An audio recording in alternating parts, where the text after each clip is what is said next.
Hello friends, welcome to my channel make it tasty with me. இன்றைக்கி நம்ம 4 பொருளை வச்சு ரொம்ப குயிக்காக வாயில் போட்ட உடனே கரையிற புது விதமான ஸ்வீட் செய்ய போகிறோம். அது எப்படி செய்கிறதுன்னு பார்க்கலாம் வாங்க. அதுக்கு ஒரு கடாயில் 1/2 கப் நெய் ஊற்றிக்கலாம். அதில் 1 கப் கோதுமை மாவு சேர்த்துக்கலாம். ஃப்ளேமை சிம்மில் வச்சுட்டு ரெண்டையும் கைவிடாமல் கலந்துக்கிட்டே இருக்கணும்.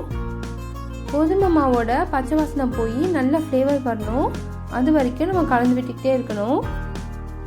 இப்போ ஒரு 10 நிமிஷம் ஆயிடுச்சு. கோதுமை மாவோட ரா ஃப்ளேவர்லாம் போய் நல்ல வாசனை வருது.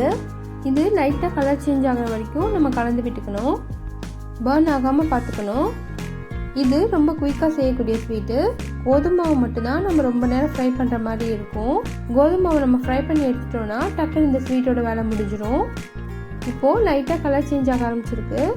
கிட்டத்தட்ட இந்த ப்ராசஸ் முடிக்கிறதுக்கு 15-20 நிமிஷம் ஆகும். இப்போது கோதுமை மாவு நல்லா கோல்டன் கலராக வந்துடுச்சு. இந்த அளவுக்கு நம்ம வதக்கிக்கணும். அப்போ தான் ஸ்வீட் நல்லா டேஸ்ட்டாக இருக்கும். இப்போ நம்ம ஸ்டவ் ஆஃப் பண்ணிடலாம். இப்போ இதில் 1/2 டீஸ்பூன் ஏலக்காய் தூள் சேர்த்துக்கலாம். கூடவே 1/2 கப் வெல்லம் சேர்த்துக்கலாம். வெல்லம் 1/2 கப்லேருந்து 3/4 கப் வரைக்கும் உங்கள் இனிப்புக்கு தகுந்த மாதிரி சேர்த்துக்குங்க.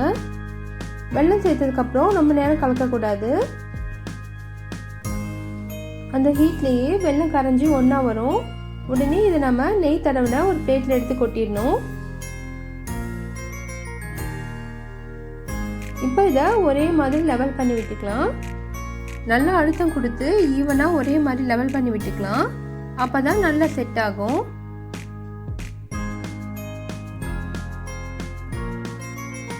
இதை செட் பண்ணிவிட்டு உடனே கட் பண்ணக்கூடாது. ஒரு 15-20 நிமிஷம் நல்லா ஆறணும். அதுக்கப்புறமா நம்ம கட் பண்ணி பார்க்கலாம். இப்போது 20 நிமிஷம் ஆயிடுச்சு. ஸ்வீட்டும் ரூம் டெம்பரேச்சர் வந்துடுச்சு. இப்போ இதை நம்ம கட் பண்ணி பார்க்கலாம். ஸ்வீட் நல்லா செட் ஆகிருக்கு. அவ்வளோதான் ஃப்ரெண்ட்ஸ், ரொம்பவே சுவையான கோதுமை மாவு பர்ஃபி ரெடி பண்ணிட்டோம்.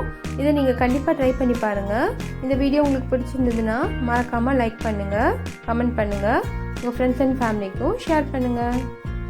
ப்ளீஸ் லைக் பண்ணுங்க, ஷேர் பண்ணுங்க, மறக்காம சப்ஸ்கிரைப் பண்ணி பெல் பட்டனை அடிச்சிடுங்க. தேங்க்ஸ் ஃபார் வாட்சிங்.